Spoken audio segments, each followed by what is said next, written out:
This is the Swarm Unplugged podcast, where we introduce you to the best and the brightest in the crypto universe. With thousands of ideas to learn from people in all areas of crypto, we want to explore as many as possible. I'm Christopher Knight, so let's get started.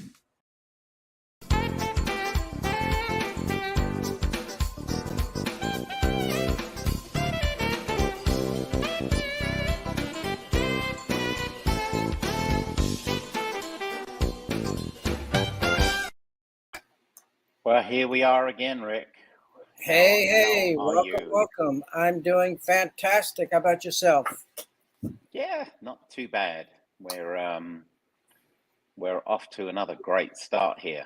I hope that everyone's going to enjoy today, because we've got a very, very, very smart guest that is very connected with everything that we're doing, and is definitely involved. So I'm looking forward to that.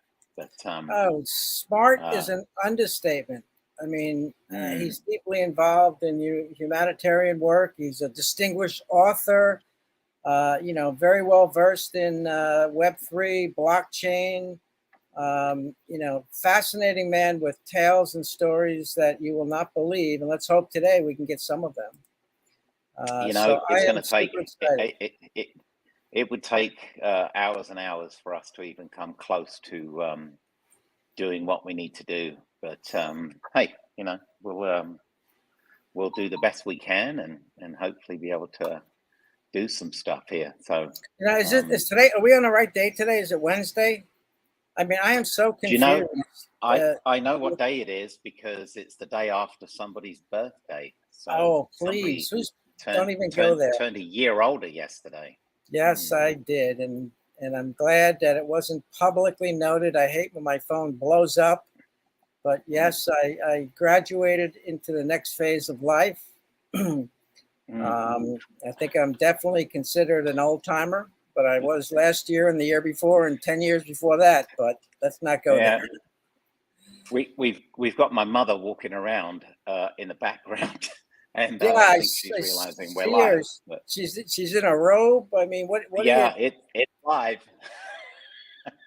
she's got all kinds of room, but for some reason she chose to walk around here. But hey, I got something in the mail the other day, and you did. It came from this company right here. Do you see that? Flip that card around. What's the other side of that? The other side. Oh, NFT dog tag. So you actually got your dog tag. I see it. What's your NFTdogtags.com. Get it right. And then here's another flagship favorite NFT. Beautiful. And what's in that glass? Yeah. I see you got a. I'm glad you asked.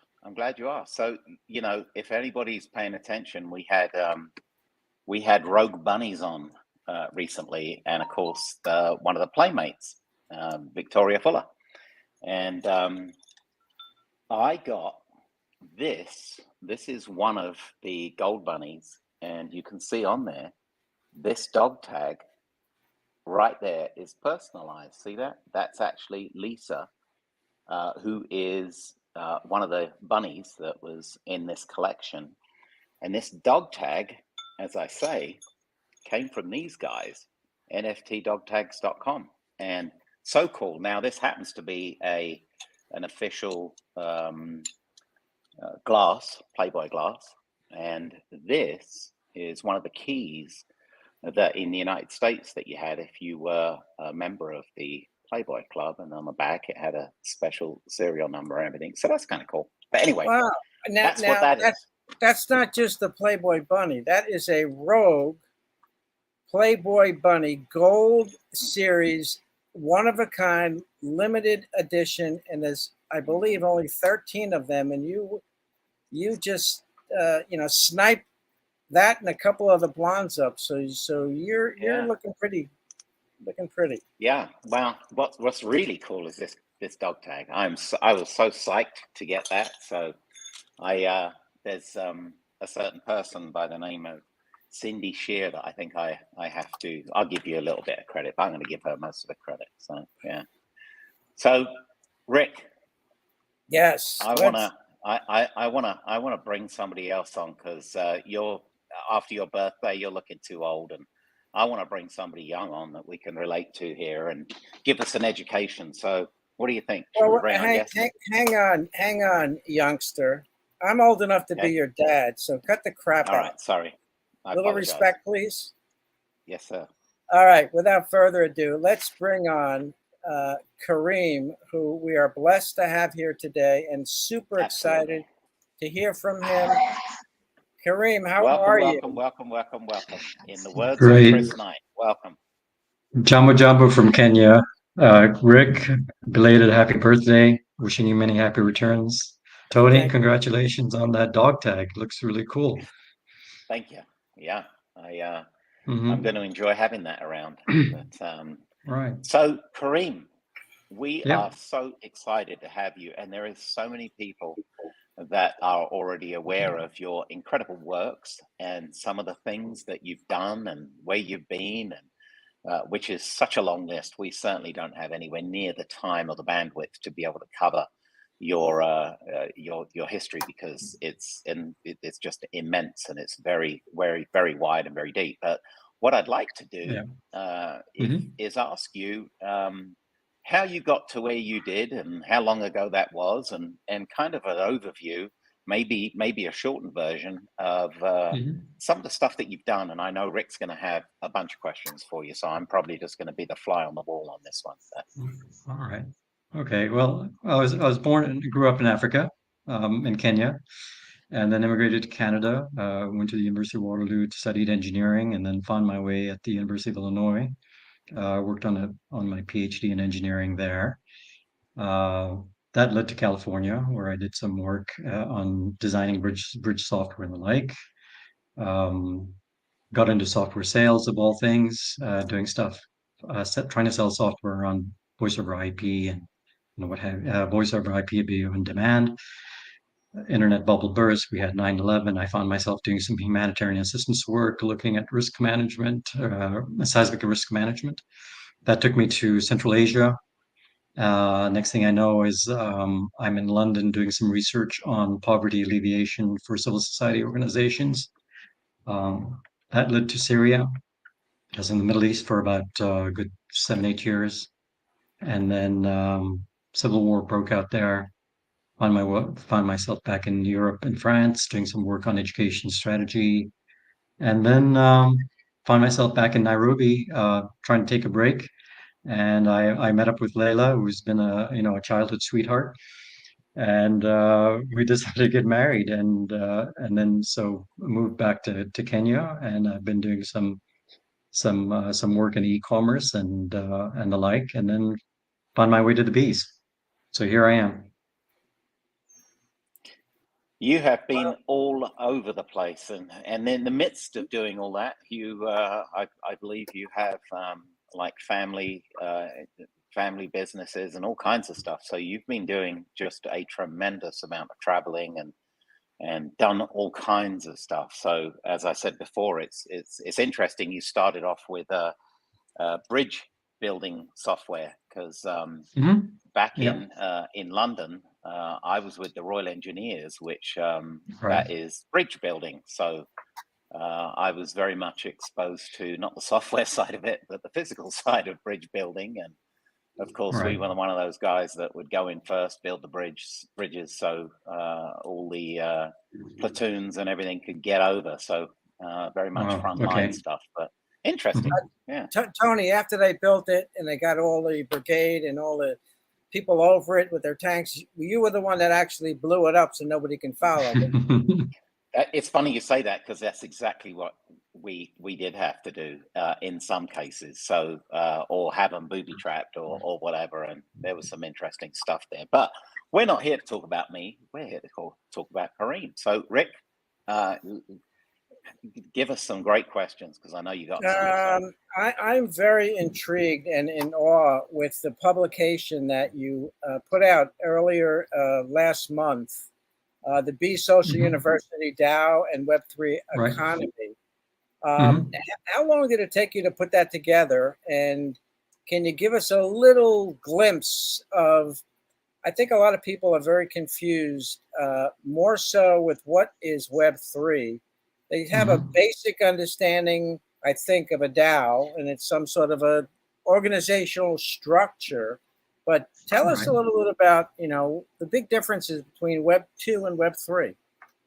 Right. Okay. So, okay. In the words of Chris Dixon, right? Web 1 was the democratization of information, and then we went. Then we with the emergence of Web 2 was the democratization of publishing, and with Web 3, we have the democratization of ownership. So let me just unpack that for you. So back in the 1990s. If you looked at content, it was fairly static. And that's how we approached it. It was sort of like this read-only mode, right? Following that, in Web 2, we could engage with applications, and we had things like Facebook and Google and the like. And so this was a space where you could then interact, you could read, write, you could post stuff about yourself and the like. So this was a sort of a read write mode of the internet. And now with blockchain technology, we've gone to this what is known as a trustless protocol, and the idea is I can transact, I can move assets from A to B, and therefore I can now assume ownership of the content that I develop. So it's leading into a new sort of a new economy where individuals, creatives, and the like can participate and co-create with their communities and actually own the content that they produce, as opposed to using these centralized platforms like like YouTube and Facebook and the like, who tend to control your content and in some cases take over you lose your ownership rights and intellectual property in that Web 2 scenario. So, and then that's led to the DAO, and I can speak to that. And DAO stands for Decentralized Autonomous Organizations. And the idea is this is a sort of a new species of a corporation. So it's one where that the salient features of a DAO is that you have code at the center and humans on the periphery. And the idea is that a lot of these transactions are done with using this trustless protocol called digital ledger technology or blockchain. And so it leads to a sort of a new way of operating, a new way of doing business in a Web3 world. So, in other words, the structure, meaning the code, that has to be at its best and peak performance and structure layout before a DAO can even be successful. So you have to really have, I don't want to say blind faith, but you have to have some intrinsic trust and faith in the people that are coding the set of instructions that'll be carried out, regardless of whether they want them or not. And I'm sure there's some voting rights, but that initial code has to be pristine. Is that pretty much correct? Yeah, you raise a very interesting point, a very good point about we're going to interact through code. So whether it's making decisions on projects and proposals and the like, but as we transact, you want to make sure, you want to feel confident that the code that you're using is pristine, as you say, is solid, robust, right?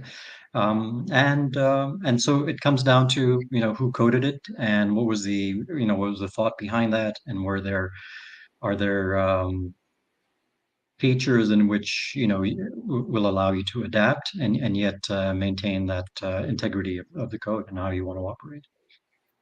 I think the interesting point that you spoke on was the ability to adapt. Here we are today, and 5 years down the road, we may need to have an adaptation of something different or an alternative, and the code has to, if it's done correctly, it has to incorporate the ability of adaptation, not adoption, but to adapt to different scenarios. Yeah, adaptation, right? Yeah. And the classic example, like we talk about smart contracts which are basically pieces of code, logic, right? And the classic example that's given about smart contracts as a vending machine, where you put in money into the vending machine and you press a couple buttons and then you get something out of that, right? Whether it's candy or chocolate bar or what have you, right? So these smart contracts, which are actually just basically code, should be developed in such a way that, with some future insight, I guess, and forethought, saying that, look, things may change in the future. So how do we build in opportunities to change the way we operate, so to speak, right? So with the SBU DAO in the paper, the idea is that the underlying notion is that we may decide to change how tokens get yielded to the B holders, right? And that might reflect the circumstances on how much income we've been generating and how much Bee Honey token is being put into the system. So things of that nature.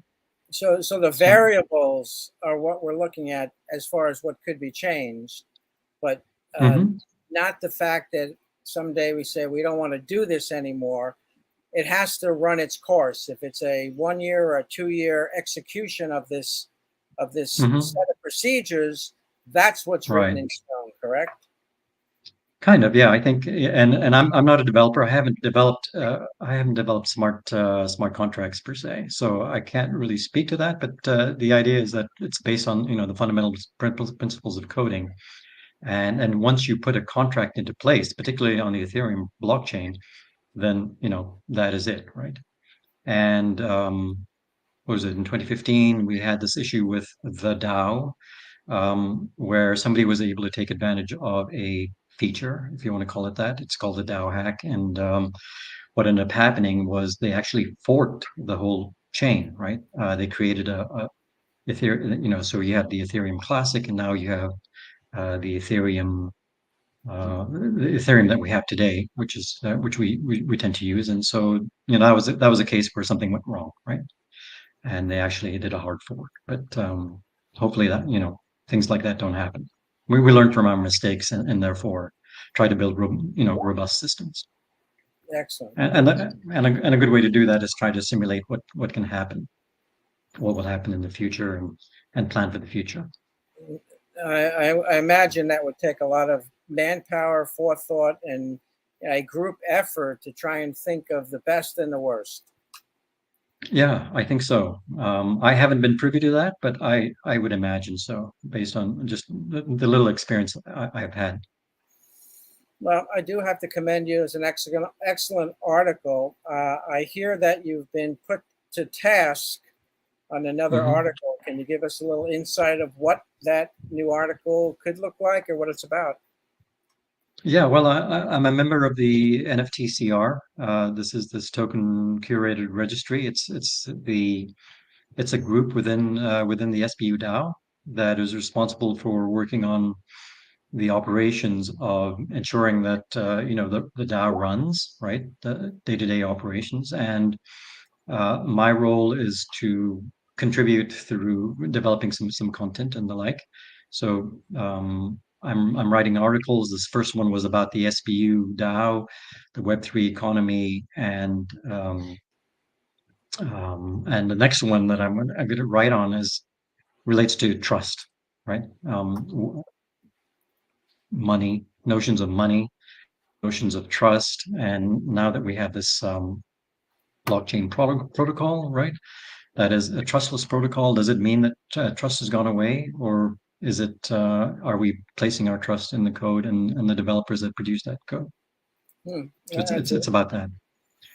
That within itself is a very interesting statement. Trustless. I think a lot of people might be confused that you don't need trust, but you entrust the people that set this up. So it's almost an oxymoronic statement, trustless. Right. Well, right. That's a good point. So the trustlessness came from the notion that with blockchain technology, with digital ledger technology, I can send money from A to B without having an intermediary, right? So I can trust that protocol, right? So That's where this notion of trustlessness comes from, right? But when we talk about money, money is a very interesting concept, and the underlying idea is this is what drives everything, right? Regardless of your sort of your political or religious or geographic background, we all have this notion that we can trust, say, in the US dollar, and if I can exchange it for goods and services, right? And that is what has led to sort of credit systems and our ability to organize ourselves and create things and move forward. But that all depends on the notion of trust. And so, how does that manifest in like a Web3 economy or with a DAO and the like? So that's what I'm sort of exploring. And the idea is that trust doesn't really go away; it's just directed somewhere else, right? And of course, the directed somewhere else is key to trusting the host system. Right. Yeah. Excellent. Beautiful. We are having an event coming up this month. Will you be attending NFT Connect in Austin? I'd love to. I did manage to stream into the Mesa, the Phoenix NFT Connect. I'll see how it works out this time. But yeah, it's a long journey, 7,000 miles to get to Texas, Austin. Super excited about it. I think there's some new announcements that could come out of that with the University and the DAO and the new token that launched, the Honey token. I'm looking forward to getting to meet people. And again, we've been involved for a year and a half in this little screen. And when you get to meet people one-on-one, it's a total different feeling, and it's a wonderful thing we're going to. So. Yeah, I've heard lots of exciting things. I think it'll be a good place where to connect and maybe generate some business. And talk about the SPU DAO and how we're looking at engaging with community management. Right, we've been around for over 3 years, and we've had a little bit of experience in that area. So hopefully we can put that to use. I think that's going to be openly received. There are lots of projects out there that the project managers, want to focus on what they're doing with the project itself, and they have less focus on working with the community and engaging them, and our services certainly gives them an opportunity to do what they do best and let us do what we do best, which is engagement and community management. So right. I think we're on the right track. Tony, what do you like to say? Jump in here. Yeah, Karim, I noticed that you got a whiteboard behind you, and it looks like you've got all kinds of stuff planned out there. What's what is your intent for that? Is that how you storyboard, or how do you put a process together to get to where you release stuff? And tell us about what's behind you there. Well, I think it's yeah, sure. It's nothing secret. This is my thinking around what I want to write about, right? So I throw up some ideas on there, do some reading, watch some YouTube videos and the like, and it just informed my thinking. And it's a good place to store ideas and whiteboard and think out loud, so to speak, right? And so Layla and I have we went out and purchased 4 or 5 whiteboards, so we're constantly using them to scribble on and get ideas out, and then so we can come back and revisit them and hopefully they're there sitting around in our subconscious and every once in a while something clicks and then we can go and write on the board and say put the pieces together. I've got a question, Karim. Yeah. On one of those boards, does it say "What's for dinner, honey"? Today it's going to be, I think, grilled steak. I mean, I'm trying to get into a into a plant-based diet, but steak is on the menu tonight. Oh, you're a man of my heart. I love a medium rare steak any day over vegetarian. Right. It's so you're 7,000 miles away from Texas. So you are the time that you're at right now is in the evening. What time is it? It's now 7:30, 7:25 p.m. PM. Hmm. p.m. So Yeah. you're gonna have a late steak apparently. So Right. Ordinarily, yeah, we might have eaten at this time, but we changed our schedule to be a part of the Bee Swarm. No, I appreciate yeah. that. So That's it's Yeah. interesting. You say schedule or schedule. So as Right. some of your travels of all over Right. the world and all the different exposures that you've had in the different countries, and you and I share some of the same geographic background, as Right. to say, and it's interesting that somebody that has done so much at the engineering school and all these humanitarian things, and you, Layla, I know that's very close to your hearts, as far as humanitarian stuff and all the rest of it. But out of Right. everything that you've done, everywhere that you've been, on a different note, what would you say was the most impactful thing or place that you had visited or you were exposed to out of all your worldly travels? What would that be, do you think? Gosh, I've been blessed. I've been very fortunate to experience different things in different places, and so depending on when it was, I'd respond differently to that question. I had a chance to do some interesting community work in California, and so that was great to participate on working on a global strategy for poverty alleviation while I was in the UK. That was I think that was another project that I was lucky to participate in. I spent a good number of years working on leadership development and looking at ways to develop critical language skills for Syrians so that they could obtain scholarships and travel abroad to pursue graduate studies. And so I think, arguably, I think that has been one of the most fulfilling and satisfying projects that I worked on. It does give me hope because Well, we've had students go abroad, and hopefully now they're in situations where they're supporting their families from outside through some very difficult times. wow. that leads the question in my It's interesting that the first. Go ahead. No, go ahead, Tony. Sorry. Go ahead. Yeah, no, it's interesting that you mentioned California, because California is what's that place out there? What it's called, Hollywood or something? Isn't that right, Rick? Hollywood, yeah. Hollywood in California. So yeah, so you were probably close to lots of different things and exposed to many different types of stuff out there. And as usual, as most people know, we do some digging, and funny enough, Hollywood came high up on the list, and Oh, really? we dug up some stuff, yeah. And I think you're being kind of modest with your time in California, because I think you might have done a few other things, and I don't know, Rick, have we got any proof of it? I think we do, but we might have to contact MGM Studios to see if they can open that vault, because these are not just clippings that we picked up off the floor. These are full reel.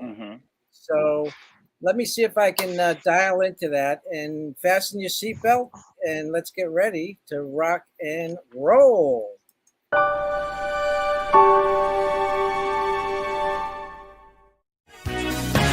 Some boys take a beautiful girl and hide her away from the rest of the world. I want...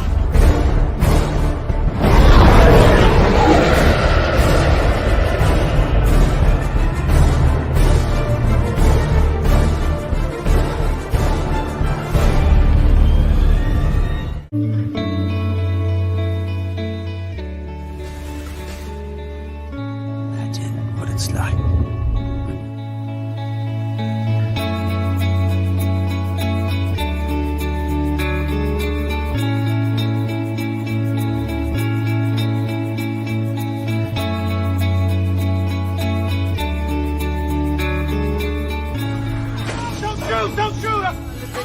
डाल देखो रगों में उबाल देखो ओ देखो ओ देखो ओ देखो ओ देखो ओ देखो गजग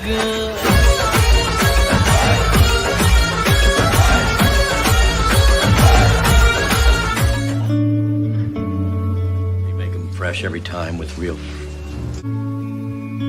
Here's $1 million. I'm like, how much?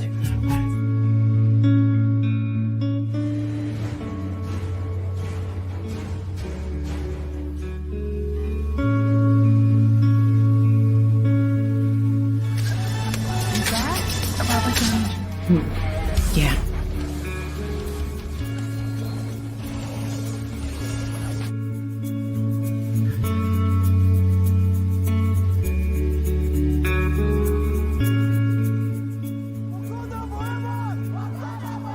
I'm gonna spread the hot rhythm of African people. What about you?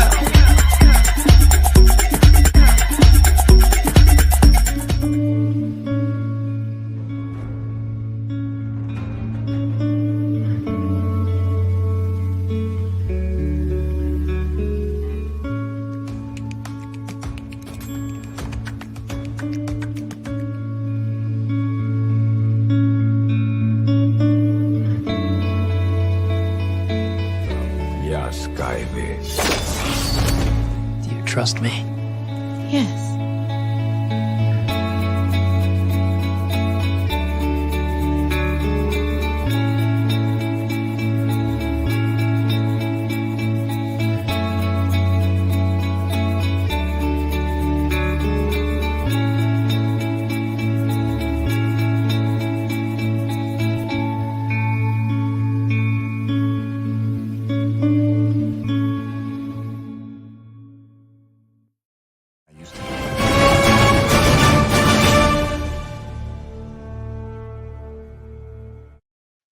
Oh, that's too much. Hollywood and Bollywood. Yeah, you got into the vault of Bollywood files too. Yeah, Wow. there's quite a. I mean, soccer player and dancer Hmm. and drum player. You've really got quite the skill set. Not to mention Wow, Rick. lover. Not to mention Mhm. lover. There we go. Yeah, I, Uh, mean, Layla was there. I'm just wondering whether you went into a Layla. time machine and went into the metaverse and pulled some of that stuff out. We definitely You did. did have a bit. You did have a bit more hair in some of those shots. I noticed. But you weren't Yes, shaved yeah. like you are now. So yeah, Right. I'm not sure the time frame on it, but Kareem, as we are getting close to the end of our podcast here, and as per normal, we never have enough time, especially for somebody that has so much to give and has given so much and so much to offer, as well as all of your wisdom, which of course is ongoing. So we're really looking forward to requesting you to come back and visit us again and share Thank some you. of the stuff that's going on and some of the things that have happened. Rick, have you got something for us? I'm just looking through some of the wonderful people are saying wonderful things about you, and just everybody's loving you, your teaching skills, the article that you wrote. It's just overwhelming. I do have one more Thank you. question, and I just to not Sure. take too much more time. Tell Mhm. us a little bit about the humanitarian work that you've done. Just an overview of that, and it's in Kenya, and I know that other countries that potentially that you've expanded to. Just an overview on that. Yeah, well, I think the humanitarian assistance work that I did was in 2003 we were looking. I was working for an NGO, the Aga Khan Development Network, and they are doing work in parts of the world that are prone to natural disasters, so seismic risk and things of that nature. So that's what took me out to Central Asia. We were prototyping some software to sort of assess that risk, and I was applying my engineering knowledge or knowledge of seismic engineering and the like. But then, in when was it in 2000 and by 2006 we had a crisis in Lebanon. We had issues in Iraq and what have you. And working with the community, we were able to work with the UN to try and set up some camps and the like. Wow.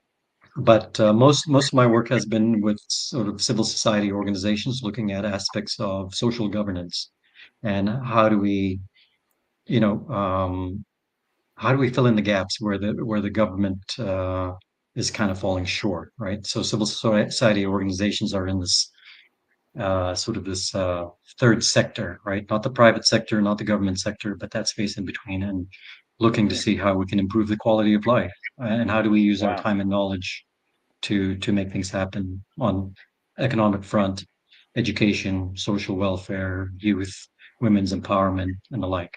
So Wow. I'm doing that for about 30 years now, I think. Oh my Wow. God. Yeah. You've touched on so many different things that I'd love to expand upon. Just focus on several of those. So we definitely would love to have you back again.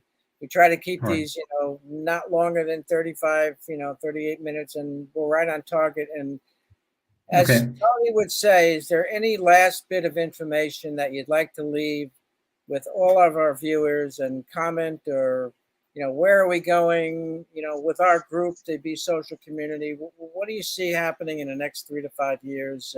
Anything you'd like to say? Well, I'm very fortunate and blessed to be here. I want to give a shout out to, Patrick Tuttle, who got Layla and I involved in the Bees, and it's been a learning experience since then. The future looks bright, right? Got to wear shades. It's a wonderful community. Learned a lot. So yeah, just always be learning and looking to improve yourself. Beautiful. I appreciate that. And I, like you, was actually brought on by Patrick as well. I think it was February of last year. So yes, thank you, Patrick, and glad to be here and looking forward to what we've got coming down in the future. Right. Absolutely. Well, good luck in Austin, huh? So Rick, Well, you're going to be in Austin? You're going to be in Austin? Yes, I'll be there. Cindy will All be right. there. Looking forward to connecting with all of our social bees. Right. Have fun. Be Thank well. you. Kareem, thank you Thank again. you, Kareem. Hey, it was a pleasure. Thank you very much. We appreciate it. Thank All you. righty. All right. Bye-bye. Wow. What a show. That was Yeah. fantastic. It's always sad because we could have show after show and key in on so many different aspects. And, I think that Kareem is one of these jewels that has so many different facets that there seems like every time we touch on something, he's got so much wisdom and experience that we definitely probably have to have him back as a regular. So we're going to have to see if we can pull him in and let's grab some of that knowledge. Let's open an open spot, and every other month come on first Wednesday of the week. We'll work around that. But Tony, Sounds great like job. a plan. Thank you so much for your time today. Do enjoy your Rick, NFT thank dog you. tag, NFTdogtags.com. I'm going to do it. What do we got up here? NFTdogtags.com. There it is. Anyway. Hey, Rick, a big shout out to Cindy. Thank you. And as usual, thanks ever so much for all the work that you do, as well as up front. And of course, everyone knows that you do everything in the background too. So thanks for that, Rick. Appreciate it. Till next time. Next week. Thank you, folks. Appreciate you all. Thanks for joining us for this episode of the Swarm Unplugged podcast. Be sure to hit the follow button and leave us a glowing comment. Gravitate yourself to be on the podcast so you are the next one to introduce themselves to the Be Social community. See you on the next episode.